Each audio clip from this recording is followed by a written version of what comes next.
Okay, ladies and gentlemen, welcome back to My Mom's Basement. I'm joined by a very special guest right now. He is the star of Resident Alien on Sci-Fi, and it just premiered last night. I just watched it. I was very excited about it. I loved the first episode.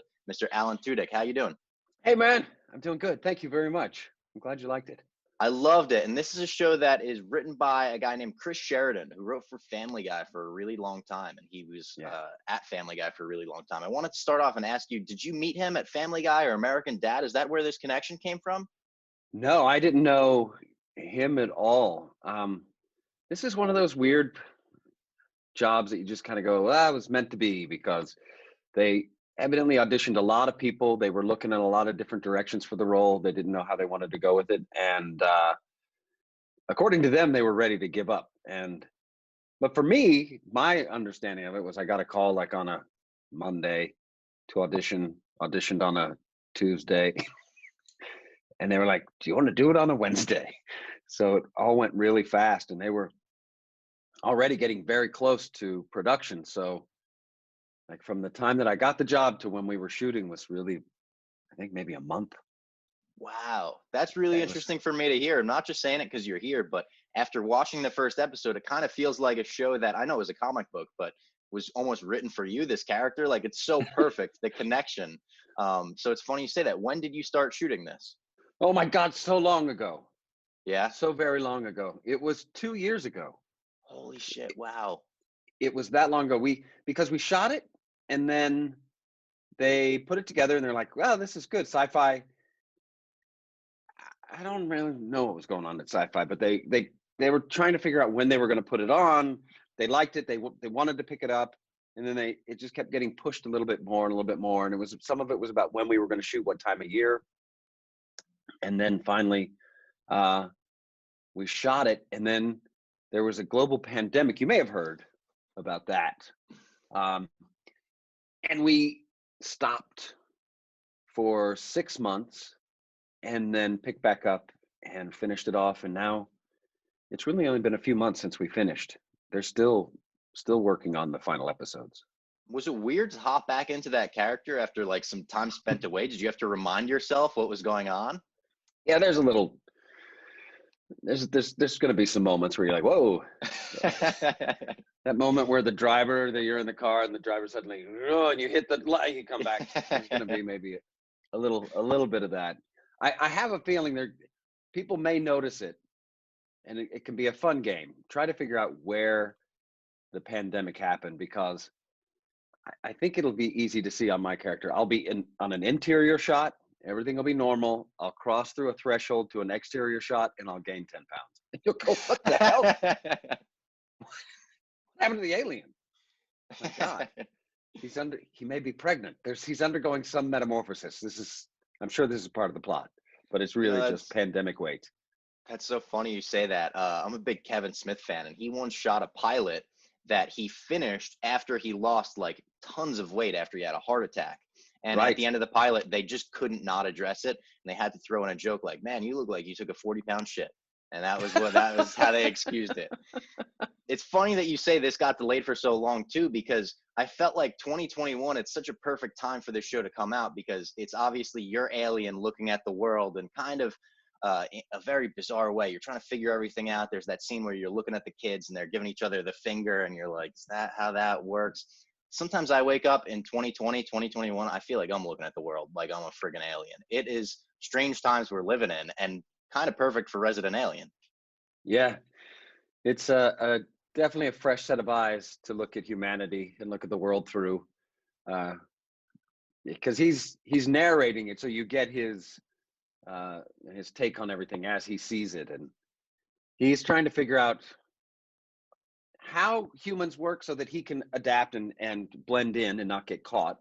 But also, he's there to kill everyone, so he's interested in that part of it. He There's the wasn't moral supposed to. dilemma. Yeah, well, he wasn't supposed to meet anybody. He was just supposed to do a little flyover, drop a bomb that kills humanity only. It's an interesting bomb. It'll kill only humans, and everything else will remain.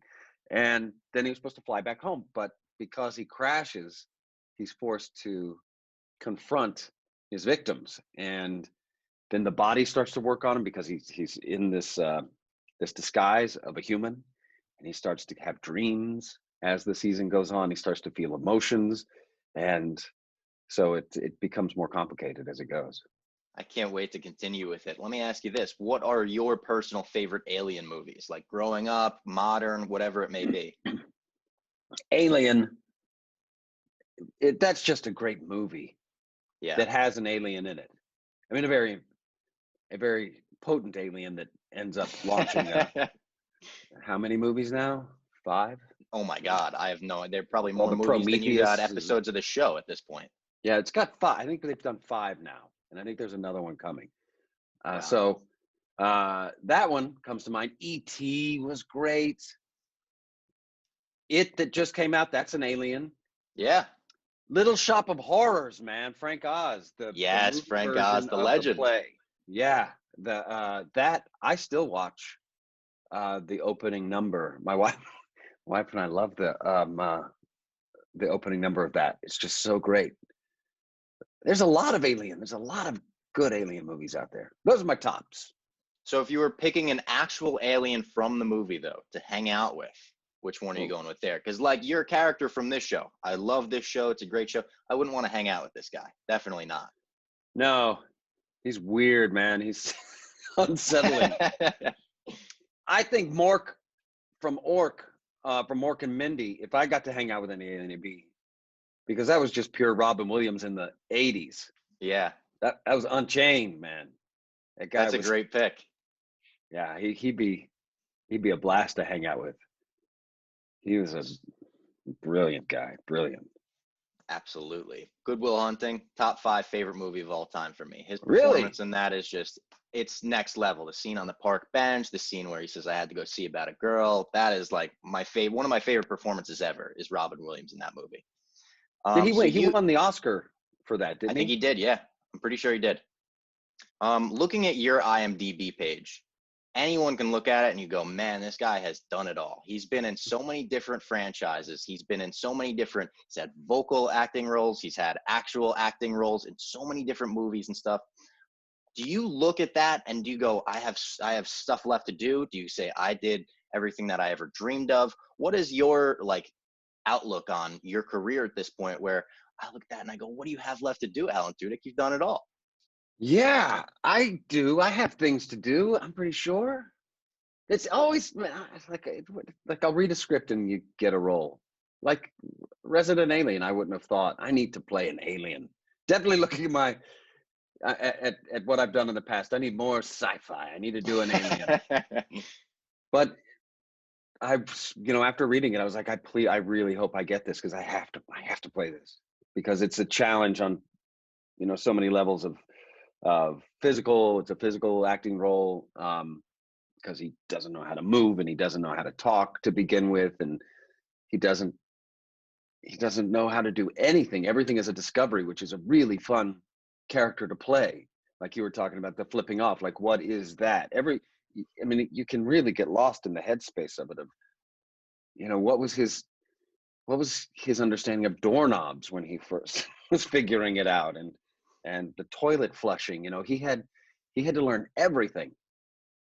So I just I leave it to the writers of the world out there as the scripts come in just to get inspired. There's so many roles that probably in the normal range of role. I haven't touched a lot of those, the sort of where their bandwidth is a lot smaller. Like they play Serious a lot of stuff, is roles. that something that intrigues you? Like, you've done so much comedy, obviously, or do you go, I would love to play a very serious character, do a movie where I make people cry?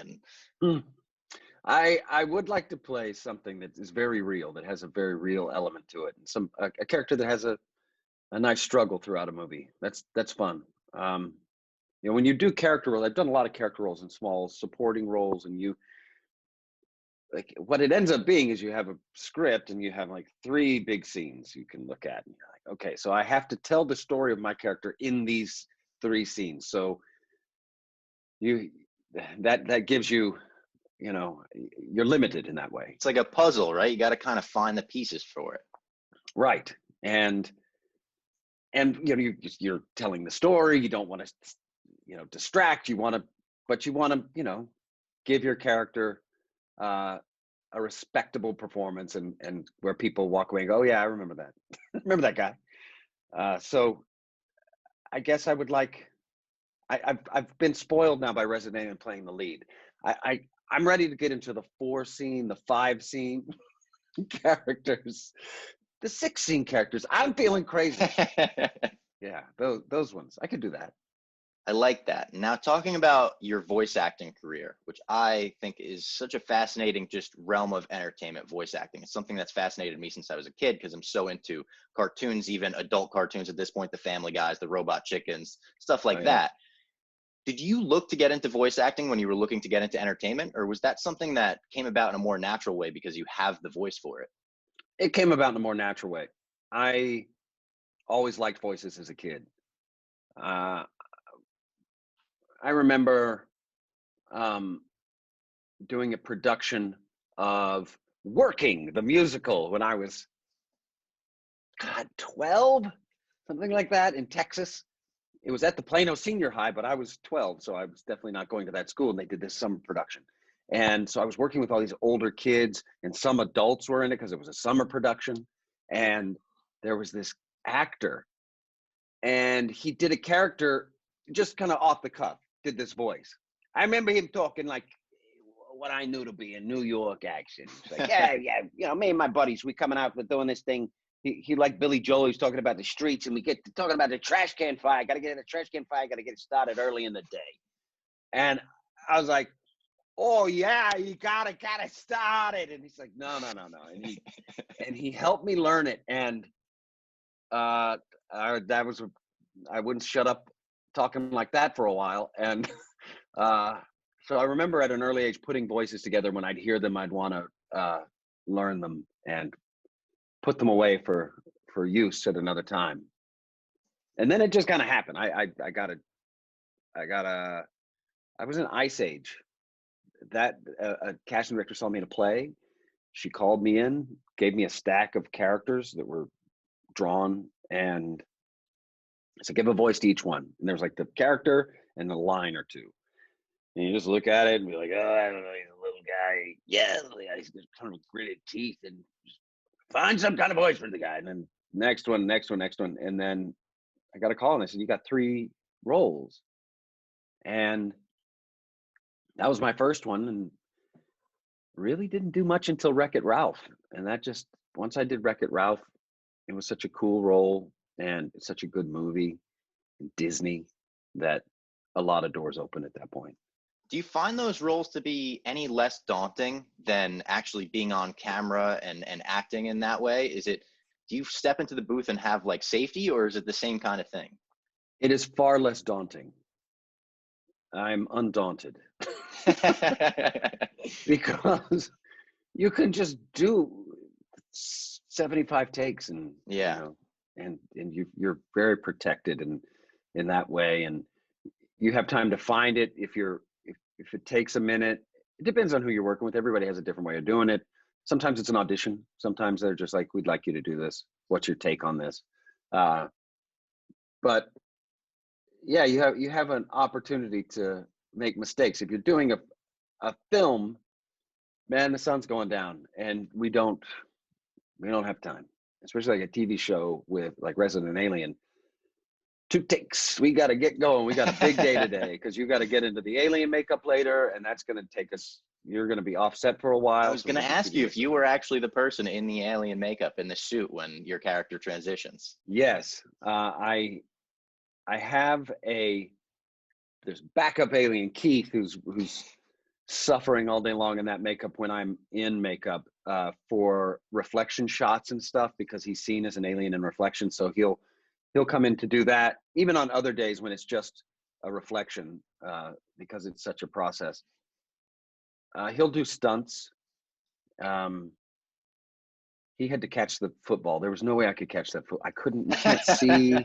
He's much more athletic than I am. So he'll do those specialty moments. But when it comes to acting, especially since as the season goes on, I'm acting more and more with the kid as an alien, because whenever the kid's around, he sees me as an alien. So I have all these scenes.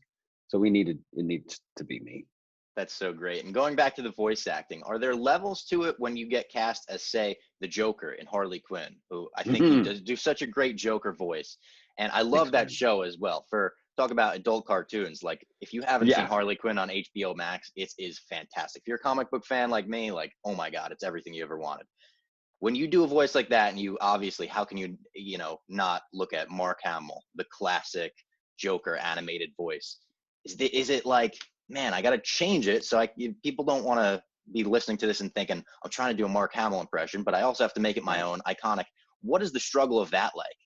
I've listened to I no offense to Mark Hamill, I haven't listened to much of his Joker. It's probably a good thing, right?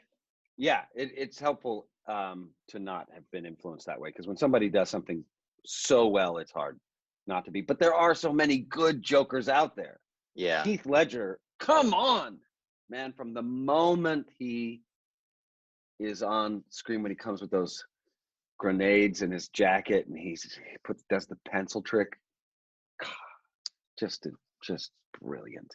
Isn't it crazy to think about a Joker before Heath Ledger created that iteration of the character? It's weird to think about the Joker without that character existing to me. Yeah. Well, was it Cesar Romero, the one with Adam West, who had the mustache? That was my first Joker. Paint over it. Paint over the mustache. I'm not shaving it, please. I'm not me without it. And it worked. I don't know. Yeah. It definitely speaks to that person's crazy. Watch out for that Joker. He's got a mustache he painted over. That's just weird, man. And he influenced me because he was my first Joker. I noticed that there were times when I was, and that's definitely him. And then Jack Nicholson was the only Joker you could imagine. And then Heath and Mark's in there. And now Joaquin Phoenix. Yeah. Man, that was great. You're in there, Alan. And now I'm in there somewhere. I'm the Joker. The way I approached it was he got his origin story. He takes a bath in acid. So there's going to be an amount of, because I have acid reflux and it kills my voice. So it's like a bad night of like Indian food, and you wake up in the morning and it's a little rough. So you're pushing past that, but it's all ripped up in there. And he's mad and crazy, but there's so many. You can go so far with that role. But that was where I started. And then I love that. You actually thinking about the acid and how that would affect his voice. I've never heard that. I'm a massive Batman fan. Have been my whole life. Never heard anyone point that out. That's how I approach most of anything, is try to find something real that I'm like, that I can at least, I've experienced that. I've experienced Indian food. I can do the Joker. That's spicy deliciousness. And now talking about another one of your roles, I've waited far enough into the interview to do this. I'm a massive Star Wars fan. I got a lightsaber tattooed on my arm. Oh, nice. K-2SO. I am a huge fan of this character. He's my favorite character in Rogue One, a movie that I love a lot. Oh, wow. So Star Wars is going to be this massive thing when you sign up to do it. Obviously, how could it not be? But when you're in the booth recording lines for K-2SO, do you know that this is about to become one of your most iconic roles ever? Do you know that people are probably going to be asking you about this for the rest of your life? It's better than that. Well, it isn't quite like that. I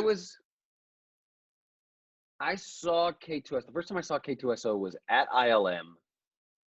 Before we started shooting the movie, they showed me early sketches that were similar, very, very close, but a little different. I didn't want to do it. Wow. Why not? No, it's so stupid. Because his face was fixed. And he's got and because Rogue One is where it is in the series, in the saga, I should say. Yeah. You can't suddenly have a droid in way back times that has an ability to express that none of them have, in the one shot in the 70s. Oh my God, I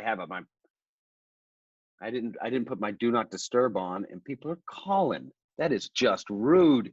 Is it Just Diego shoved him up Luna? in. Is it he knows you're talking about K-2SO? He's like, don't spoil anything for Andor. Alan, I'm sick and tired of reading this bullshit. Talking about you're not going to do the show for 5 years. It takes 5 years. So I wasn't going to do it because it, C-3PO's face is fixed, and this takes place before you meet C-3PO, the movie in the chronology, and so I wasn't into it. And I had done a little short movie for a show called Con Man for crowdfunding, and it was me sitting on a toilet, and it's about Comic-Con conventions, and the scene is me as a sci-fi actor who his career has become that, only that he was a guy in a show that was canceled and his career has stalled out, and so that's his only claim to fame now, and it's a bit frustrating, but he's very famous for it. Like if he was almost like Spock, people know, especially sci-fi fans, but people know him as that guy.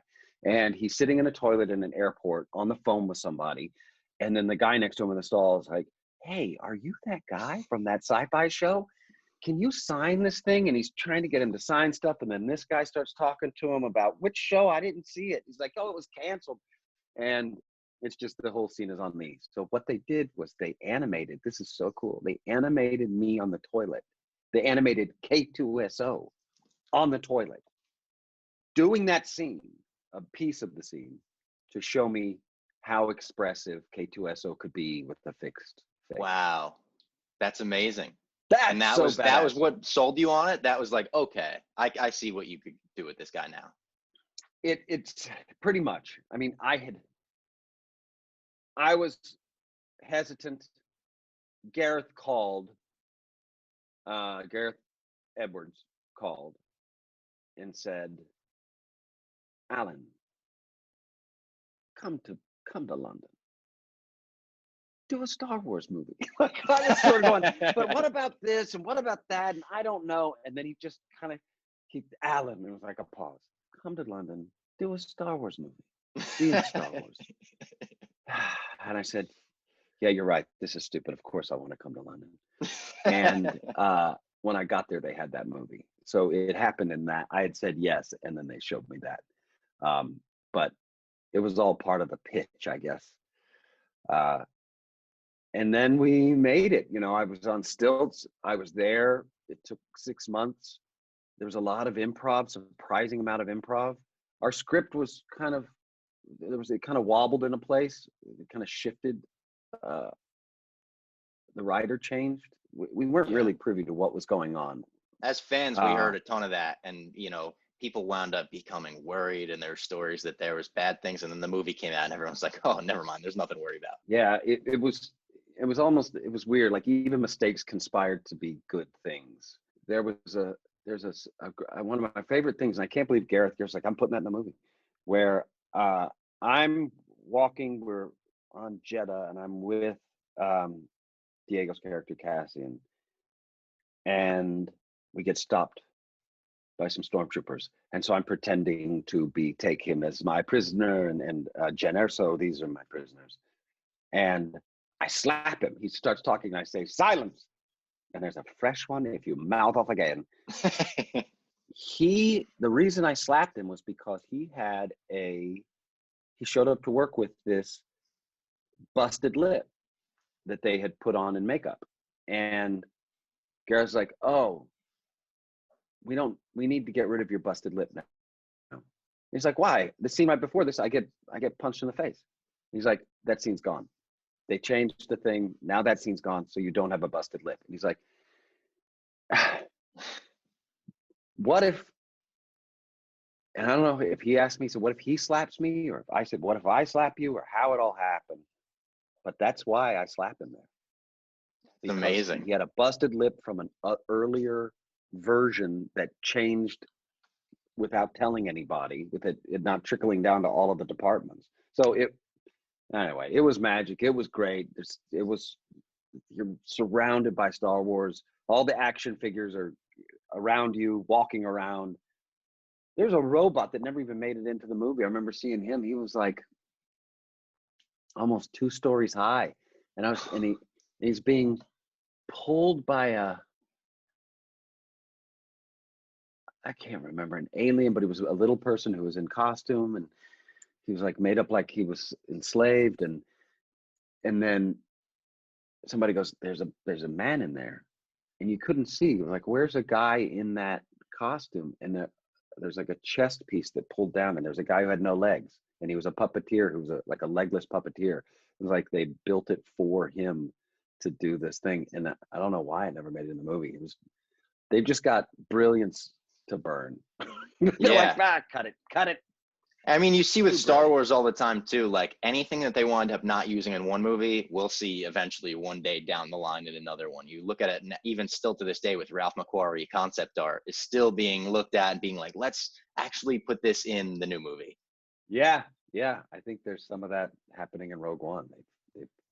They were going back to his stuff for that. For Absolutely. Sure. And I know that the Death Star is probably aimed at wherever you're doing this media day from right now. So you can't say anything about Andor. I'm not even going to ask you anything about Andor. I know you're not. Right. Thank I you. really can't say anything. Yeah. I appreciate the time. I appreciate just doing this. I'm a big fan of yours, like I said, for a long time. So everyone check out Resident Alien on Sci-Fi. Continue, and you could watch the first episode on sci-fi.com right now if you missed it. And Alan Tudyk, thank you. Thank you very much. I appreciate it. Cheers.